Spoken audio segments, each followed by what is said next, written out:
এই মাছ খেলে আপনি নেশায় মত্ত হয়ে যাবেন। নেশা থাকবে 36 ঘন্টা। অদ্ভুত অদ্ভুত স্বপ্নও দেখবেন।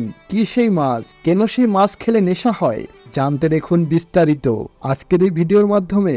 অসাধারণ সুন্দর সেই মাছের গড়ন আর স্বাদ। এই মাছের শরীর রূপোর মতো চকচক করে। জলের মধ্যে যখন এই মাছটিকে সাঁতার কাটতে দেখবেন, তখন মনে হবে রূপোর পাতার মধ্যে সোনার দাগ দেয়া। দেখতে যতটা সুন্দর, খেতেও নাকি ততটাই স্বাদ।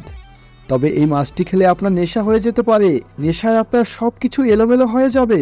আর সেই নেশা কাটতে লাগতে পারে প্রায় 1.5 দিন বা 36 ঘন্টা। এই মাছ খেলে যাকে বলে আপনি একেবারে নেশায় বুঁদ হয়ে পড়বেন। নেশার ঘরে আপনি অদ্ভুত অদ্ভুত স্বপ্ন দেখবেন। সবকিছুই অন্যরকম লাগবে আপনার কাছে। পশু পাখির ডাক, জল পড়ার বুদবুদ শব্দ বা নানা ধরনের সাউন্ড আপনি শুনতে পাবেন। চোখের সামনে অন্য জগৎ এসে ধরা দেবে। অদ্ভুত এই মাছটির নাম কি আপনি জানেন? মাছটির নাম সার্পা সালপা। এটি ড্রিম ফিশ, কাউব্রিন বা গোল্ড ফিশ নামেও পরিচিত। এই মাছের সোনালী চোখটি বেশ বড়। পূর্ব আটলান্টিক মহাসাগরে দক্ষিণ আফ্রিকা পাশাপাশি ভূমধ্যসাগর পর্যন্ত মাছটির দেখা মেলে। মাঝে মাঝে উত্তরে গ্রেট ব্রিটেন পর্যন্ত দেখা মিলেছে। মাছটি সাধারণত সমুদ্র তটের কাছে পাথুরি এলাকায় জলজ ঘাসের মধ্যে বাস করে, যার ফলে মাছটিকে জাল ফেলে ধরা মুশকিল। আর ঠিক এই কারণেই মাছের বাজারে এবং খাবারের প্লেটে এই মাছের উপস্থিতি খুবই নগণ্য।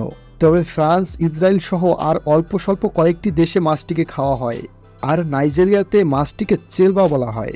শোনা যায় রোমান সাম্রাজ্যের রাজারা নাকি এই মাছ খেয়ে নেশা করতেন। যাই হোক, এই মাছ খেয়ে অনেকের বিচিত্র ধরনের অভিজ্ঞতা হয়েছে। কারো কারো মাছটি খাওয়ার পরে বমি, মাথা ঘোরা সহ চোখে ঝাপসা দেখা, পেশি শিথিল হয়ে পড়েছে। আর এই মাছটি খাওয়ার পরে এতটা নেশা হয় যে 2 দিন পরে নেশা কাটার পরেও কিছুই মনে থাকছে না আগের 2 দিনের কথা। বিশেষজ্ঞরা বলেছেন এলএসডি খেলে যেমন নেশা হয়, এই মাছটি খেলেও নাকি তেমনই নেশা হতে পারে। এটা মানুষের স্নায়ুতন্ত্রের উপরে প্রভাব ফেলতে পারে। এই মাছের খাদ্যভাসী এই মাছের নেশা হওয়ার কারণ বলে অনেকে দাবি করেন। আবার বিজ্ঞানীরা বলেন এই মাছের মাথা না খেলে নাকি নেশা হয় না। তাহলে কি এই মাছের মাথার মধ্যেই লুকিয়ে আছে আসল রহস্য?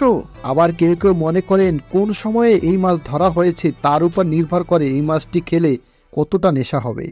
আবার কিছু কিছু লোক বলেছেন কারো কারো ক্ষেত্রে এই মাছ খেলে নেশা নাও হতে পারে। তো বন্ধুরা, আজকের এই প্রতিবেদনটি কেমন লাগলো অবশ্যই কমেন্ট করে জানাবেন। তো বন্ধুরা, এরকমই মজাদার এবং ইনফরমেটিভ ভিডিও প্রতিনিয়ত পাওয়ার জন্য ভিডিওতে একটি লাইক দিয়ে চ্যানেলটিকে সাবস্ক্রাইব করে বেল আইকনটি বাজিয়ে রাখুন, যাতে করে প্রতিনিয়ত এরকম ইনফরমেটিভ ভিডিও আপনাদের সামনে নিয়ে আসতে পারি। সকলকে অসংখ্য ধন্যবাদ ভিডিওটি শেষ পর্যন্ত দেখার জন্য। সবাই সুস্থ থাকবেন, ভালো থাকবেন এবং মা বাবাকে ভালোবাসবেন।